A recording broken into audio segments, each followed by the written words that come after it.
Hey there, Ravens flock. Welcome back to Baltimore Talk, the weekly podcast giving you a recap of every Baltimore Ravens game from now to postseason. I'm your host, Anthony Propst, and I'll be giving you everything you missed, plus my own personal thoughts, opinions, and analysis. Before we get started, last week during the season opener, Kyle Fuller went down with an ACL injury, and on Tuesday the 13th, it was reported that he will be out for the entire year. Now, you hate to see a good cornerback go out because you lose a lot of pass coverage on defense, but I know I wish him a speedy recovery. Unfortunately, Ravens flock, I do have to be the one to tell you, even though you already know how the game went yesterday between the Miami Dolphins, with them going from a crowd cheering, excitement-filled, huge blowout, turning into a nail-biting, shocking, upset, and unfortunate loss to the Dolphins. Honestly, I'm not even sure how this happened, but I will be giving you this recap special coverage, and you know where things just went wrong, and I'll even let you know where things went wrong on my end as well. Now let's get into the Week 2 contest between the Ravens and the Dolphins, this being the first home game for Baltimore at M&T Bank Stadium this season. On the opening coin toss, Miami decided to defer, and like I said last week, choosing to defer is the right decision for any team because you never know what could happen in that first half, so this is always a smart choice. But once the second half starts, you can make up for those decisions you missed in the first half and make up for those past mistakes. On the opening kickoff, Miami sent it all the way back to the back of the Baltimore end zone, and the man, the stud, the baddest man on the planet, Devin Duvernay himself, ran it back for a whopping 103 yards for the first touchdown of the game. I don't know about you, but this is how you open a game of football. Justin Tucker, the most accurate kicker in the league, sends it through the uprights for an early 7-0 lead. On the first defensive series, Marcus Williams gets a Ravens pick six, his second in the first 2 weeks.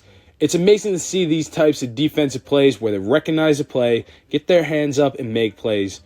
Back on offense, Baltimore decided to get into a power I formation for most of the game, which was interesting to see because they don't do it that often. And it definitely reflected their game throughout the entire day. Rashad Bateman had 2 first completions to move those chains, but Miami did hold them to a 4th-and-1 situation. Surprisingly, Mark Andrews took the snap under center, which was surprising to say the least.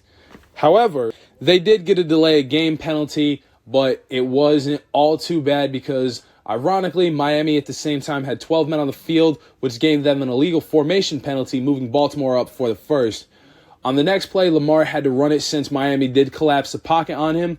He used his outlandish speed and busted all the way down the sideline and got himself out of bounds for a 1st and goal.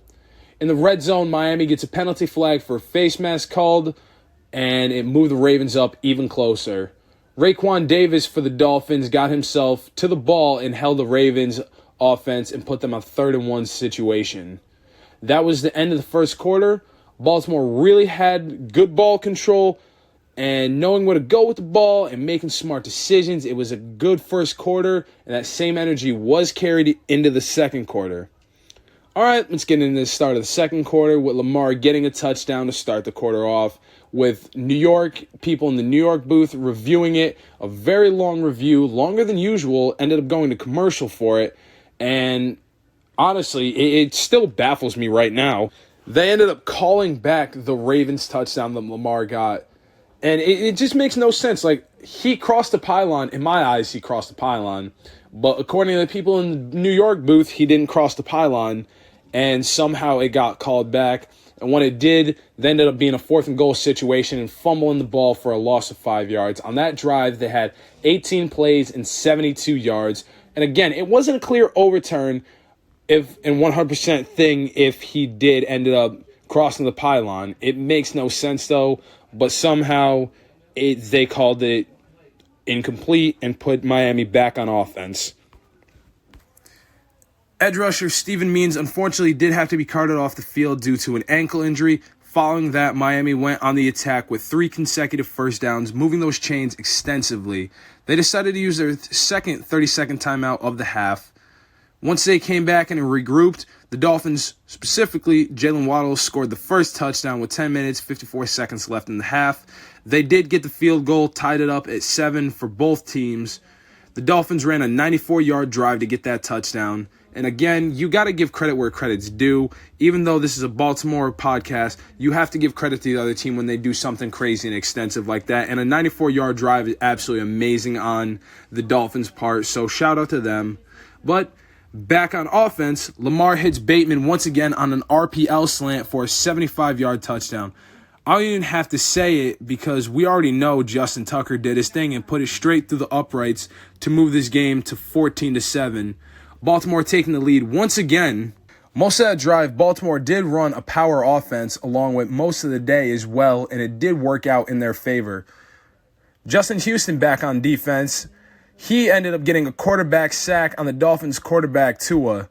Miami on the next play did have an illegal man downfield, which cost him some yards. After that, Baltimore almost had a fumble recovery from Miami, but it was not able to get it. So Miami did have to punt that ball away. Baltimore took over from there in the pistol formation. Lamar decided to run the ball and almost got the first by himself, but couldn't get there. Luckily, Miami did have an illegal contact flag after the play and had to give up those yards and was able to give Baltimore that first they were looking for. Lamar ended up throwing a screen pass to Mark Andrews, who did get that beautiful catch and got his first touchdown of the new season. However, once again, somehow, some way, in their own home stadium, Baltimore's touchdown was overturned, this being the second touchdown for Baltimore that was overturned in this game. Back in the power I formation, Lamar hits Mark in the flats for that touchdown to actually be counted.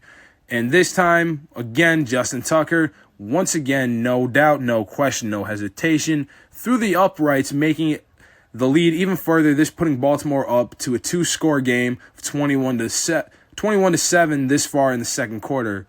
Lamar had said in an interview on Saturday during training camp he had been practicing under center and was doing it a lot yesterday, and he was very comfortable with it. After that kick, Justin Tucker sent it back for a touchback, starting Miami at their own 25-yard line. Baltimore running a 3-safety look on defense, with them being able to hold Miami on downs and push them to a 4-and-1 situation with the 2-minute warning being presented to them. Marlon Humphrey got a tackle on Jalen Waddle to stop him from getting the first. At first, they ruled it the first down, but a booth challenge tried to overturn that call, saying that they got the first, but it was not overturned, and they kept it at 4th-and-1. After that, Miami decided to use their final timeout of the half to try and regroup because they decided to go for it on 4th-and-1 and to see if they could get those yards. Once the ball was snapped to Tua, he tried to throw the ball once again, but Marcus Williams, the man with the plan, got his hands up and went out of bounds with that interception. And at first they claimed he didn't get the interception because it looked like his right foot was out of bounds. But before they reviewed it and checked the cameras, he was indeed, in fact, in bounds and got that ball for the Baltimore's interception to put them back on offense right before the end of the half. Marcus Williams now having another interception, which, again, was absolutely beautiful. And he's even projected and on track to have 30 interceptions for the entire year. But back on offense, Isaiah Likely, not having a good first week, not having a good first game last week, ended up getting a 34-yard gain, this being his second catch of the day and getting this first down. On the next snap, the defense for Miami went offsides and gave Baltimore a 1st-and-5. Following that, Baltimore calls their very first timeout of the half with only 38 seconds left on the clock. Once they get back, Lamar hit Demarcus Robinson and gets him a touchdown right before the end of the half, putting them at 27-7 with Justin Tucker doing it again, no questions asked, because he's a stud, as they kept reminding you all day, as he did specifically reminding you all day, and putting the field goal up, making it a 3-score game of 28. It's just crazy to see Justin Tucker doing his whole thing, going right from there, and just getting these field goals and making it a 3-score game with only 29 seconds left on the clock before the half. This is Baltimore's third touchdown in the second quarter. Justin Tucker just gave them another touchback to Miami and ended the second quarter of the game. Going into halftime, Baltimore was up 28-7 over Miami. By the end of the half, Lamar was 10 for 19 in passes. Going into halftime, Baltimore being up so much, it was great sight to see, honestly. They had been doing it all afternoon, especially on a beautiful, sunny, perfect Sunday in Baltimore. They had the lead way ahead of Miami, and I don't know what adjustments they made in the locker room, but in my personal opinion, I don't think they should have made any adjustments because once you get into the grindstone and being up so much by a half, people thought the game was over at that point and had no worries and nothing bad could happen. And even myself, I thought the exact same thing. It was like, what switch got flipped and where was the decline in the Baltimore defense? In the second half, they definitely took their foot off the pedal. The third quarter, it didn't start to show because of what they did in the third quarter. And we'll still get to that in a second. It was once they got into the fourth quarter when they really started to let off. Lamar just having a great day when it comes to his passes. They were all around crisp and clean. His pass routes to his receivers, Rashad Bateman, Isaiah Likely, and Mark Andrews, were all having great days getting passes caught and running them straight to the house or getting those yards. Miami did make a couple mistakes, which definitely benefited on Baltimore's part in the short amount of time to where they could get a decent lead. I just don't see where they flipped the switch and started making mistakes like that and letting Miami take over and just run the ball and pass the ball over them when they had a great defensive scheme and setup, because in the first half, they were running a 3-safety defense and they were just having their hands up and getting those stops, and I don't see where things just managed to change like that. Getting into the third quarter, Miami did start the game with the ball. Obviously, because they won the coin toss, chose to the first, so they start the second half with the ball. No surprise there. They ended up getting the first 2-down completions to start that quarter. They ended up having a loss of 4 on a 2nd-and-1 situation. And on that next play, they ended up getting an illegal block in the back on the defensive stud, Calais Campbell, and pushed them back to a 2nd-and-24 situation. Unfortunately, Baltimore did end up going off sides and put them at a 3rd-and-10. This only helping the Dolphins control the ball for the first 7 minutes of the third quarter. Following that, they were able to get their second touchdown of the game, making only a 2-score game of 28-14. Lamar now being back on the offensive side in the pistol formation, he had 3 receivers spread to his right side. Miami was able to hold them down and force Baltimore to punt for the first time the entire day. Miami getting the ball once again, Marlon Humphrey was able to force them to a 3rd-and-2 situation and really held it down yesterday for Baltimore on the defensive side. The Dolphins were 3 for 6 on 3rd down conversions. On the next play, Tyreek Hill got the first for the Dolphins. It was in vain, though, because they ended up having a tripping call, which cost them a 10-yard penalty, forcing them to punt the ball back to Baltimore. Once Baltimore got that ball back in their own hands on offense, Lamar was under center and passed it to Mark Andrews. This was a 6-catch at 66 yards. On this drive, Lamar ran it for 78 yards for Baltimore. He ran 76. Lamar Jackson ran 76-yard touchdown, and Baltimore themselves only had 78 yards on this drive. Lamar, a beautiful 76-yard touchdown. Like, I don't know how many times I got to say how many yards he ran for. He ran it, took the snap, faked the handoff, and ran straight up the gut, right up the hole, and just took off to the house. Defense of Miami was nipping at his heels, but he just hustled down that field and just put his speed to the test and just showed everybody, once again, why he's such a great quarterback. And he ended up getting down right to the end zone, flipped in the end zone, just like he did last year against Patty Mahomes and the Kansas City Chiefs. It was beautiful. It was a beautiful run. It was a beautiful sight to see, I swear. And Justin Tucker, again, the most accurate kicker in NFL history, put it through the uprights, brought the score back up to another 2-score lead, making it 35-14 with these numbers right near the end of the third quarter. Only had 1 minute left in the third quarter when they did this too. And with those rushing yards that Lamar did, he ended up setting a new NFL record. He ended up setting the record for this being his 11th 100-plus rushing yard touchdown. He has ended up now beating the veteran player Michael Vick, who only had 10 100-plus rushing yards, and now Lamar now holds the new NFL record for 100-plus rushing yards. It's absolutely crazy to see. And that's exactly how they ended the third quarter. It was crazy to see that he did that at the very end of the quarter. And unfortunately, that was the last good thing we ended up doing, because this is when we really started to take our foot off the pedal and things really started to flip out on us and started to change on us, and when we really started to get scared, honestly. It was crazy to see. But in this final quarter of the game, Tyreek Hill did leave with some cramps and was questionable to return. Honestly, I don't remember if he returned off the top of my head at the time of this. You hate to see a good player go out, honestly. I remember last year when Lamar ended up going out in the middle of a game with some stomach problems. You hate to see a good player get taken down, but hopefully he's okay. Hopefully his stomach's all right, or wherever the problem was with him having cramps. Hopefully he's okay, honestly. He's Tyreek Hill. He's a great player.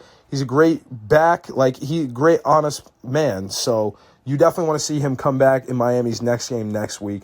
But with that said, in the middle of their first possession, Miami did use their first timeout of the half.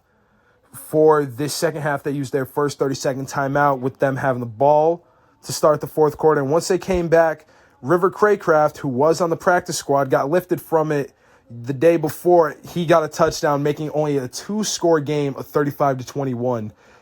Crazy to see that a young kid who just got lifted off the practice squad getting a touchdown. It's absolutely amazing to see. So definitely got to give River Craycraft a shout out. He absolutely great guy.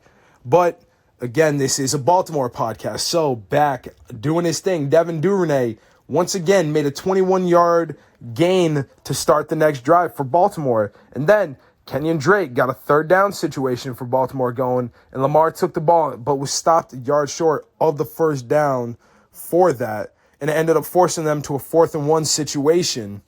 They ended up getting the third. This is their third 4th down. This is the third time they had been put to a 4th down situation by Miami's defense all day. And again, Miami's defense was starting to switch it up, start to play a little different, and starting to actually get to that ball and actually hold Baltimore's offense. And they had a shot, but Baltimore did end up dropping the ball with it and were put back on defense.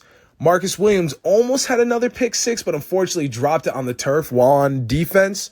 And this with only 7 minutes and 47 seconds left in the game. Miami did get their touchdown, making it only a 1-score game. This is a dangerous situation, especially it being so late in the game and Baltimore holding the lead for so long. You never know what could really happen going into the last final few minutes of the game. And honestly, it doesn't make sense how they let them come back this fast. But they, again, took their foot off the gas pedal, dropped the ball a little bit, and Miami started to creep back up. Miami started to show why they should not be slept on. But it was crazy. Honestly, I don't understand how it happened. Honestly, with me being a longtime Baltimore fan, I held out hope, and it did unfortunately not prevail. But back on offense for Miami, they did end up getting a defensive holding call on Baltimore and gave them the first. They unfortunately had to punt the ball away again with only 6 minutes and 44 seconds left in the entire game. Still holding on to that lead by 1 touchdown. But once Miami gets the ball, Tyreek Hill ended up getting a 60-yard touchdown and tied up the whole game with only 5 minutes left. 5 whole minutes left in the entire game. It's just outstanding that he was able to be a monster and came back. And now that I answered my own question later in my own podcast, it's kind of funny that I answered my own question later on. But he ended up coming back and getting this 60-yard touchdown. And I don't understand how Baltimore just took their foot off the gas pedals. You hate to see your favorite team go down like this. But continuing on, Lamar was able to hit Mark in the flats at the 41-yard line, getting 16 passing yards to give them the first. Miami did get a pass interference call, which pushed them up just slightly, giving them an extra first down. And this was only 4.5 minutes left in the entire game. Duvernay did get a first down completion at the 27-yard line because he was able to get to the sideline and get the clock stopped. And then Kenyon Drake was stopped at the goal line, not at the goal line, but at the line of scrimmage, and had to get put into a 2nd and 10 situation, not getting any gain on that one. And again, you hate to see when your players can't make those plays. But Isaiah Likely, this man came out. He ended up getting 2 yards and put us at a 3rd and 8 situation with only 3.5 minutes left. And you're looking at this game, you're looking at the clock. I know I'm thinking we're at 3.5 minutes. We have enough time to get a touchdown and then just need to have one good defensive series. That's all we had to do with that. But Lamar, he ended up throwing a deep pass and unfortunately ended up being incomplete. So it ended up putting them at a 4 and 8 situation.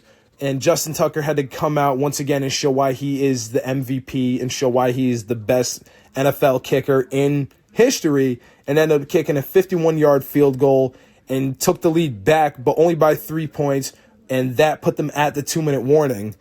A flag went up during that punt, or not that punt, but that kick, and Baltimore ignored it and said, we'll keep the points, forget that, we don't want to take the field, we don't want to take that first down because, yes, that would have gave them better field position, but that also would have negated their points and could have ended up messing things up a little more. But they put themselves back on defense, still being up by 3 with 2 minutes left. Chase Edmonds for Miami had a 28-yard run and gets himself down to the 7-yard line. Baltimore's 7-yard line now. And Miami decided to use their second timeout of the half. And whatever they talked about in that huddle really helped them out because Waddle got his team another touchdown with only 14 seconds left in regulation time, taking the lead back for Miami with it being 42-38. And it was definitely a nail-biter. Some Ravens fans were heading for the exit at this point. Some people were turning off their TV screens. I know I did not stop until the final minutes were up. And once Baltimore got that ball back, Mark Andrews was able to get down to the 40-yard line, Miami's 40-yard line, and that only gave them 9 seconds left on the clock. And Baltimore chose to take their second timeout of the half. Honestly, I was hoping when they took that timeout that they would come back with a great decision. They only had 2 options with being so little time left on the clock. Either throw a pass to get 1 second left down on the clock and get out of bounds, or Hail Mary it for a touchdown and tie it up and take it into overtime. And Lamar said, you know what? I've got the arm cannon. I'm going to throw the Hail Mary. And unfortunately, it was in vain because our Baltimore Ravens did end up losing to the Miami Dolphins with 42-38 being the final score of that game, and Baltimore giving up 4 fourth-quarter touchdowns. They gave up 28 whole points in that fourth quarter to Miami. Honestly, I don't know where they went wrong in this game. They had it so well throughout the entire whole first half, plus the entire third quarter, and it somehow just fell apart. A few good things did come out of this game, though, honestly, and I will say, even though it doesn't sound like it, I am super ecstatic for this. Will Lamar breaking the NFL record with 1,100-plus rushing yards, beating Michael Vick. Michael Vick was such a good player in his time and definitely deserved that, but Lamar shows why he's such an even better player with getting these yards. It's absolutely amazing. Justin Houston getting his 104th sack of the day in his entire career. What a stud on that part. Marcus Williams is the first Raven to get 3 pick-sixes in the first 2 weeks. He set a Baltimore Ravens personal record for that team. And then Lamar, once again, 2 records yesterday, being the first quarterback to have both 75 passing and rushing yards in NFL history. And then Rashad Bateman himself, caught 104 yards yesterday. That is all the good, but I don't even know where to start with the bad, because they had the lead the entire game and somehow it fell apart on them. I don't know where it was and where the overconfidence came from on the fans' part, on the team's part, but they just had such a high lead for so long, and I just don't know where things just went wrong. It was sad to see them lose the lead and give up so many points in one single quarter. But we all have to remember it is only week 2. Those things do happen in regular season games, but it is still hard to watch. Unfortunately, as of now, Devin Duvernay, the star who started out the game so maliciously, is out with concussion protocol for the time being. And as of right now, we don't know his current status. We don't know when or if he'll be back next week to play in week 3. This coming Sunday, on September 25th at 1 o'clock, the Baltimore Ravens will be back on the road taking on the New England Patriots in Gillette Stadium. Hopefully, whatever things happen this week won't happen next week, and we'll see a better Ravens team. Thank you for listening. I've been Anthony Propst, giving you a recap special of the Week 2 contest between the Baltimore Ravens and the Miami Dolphins. I'll see you next week.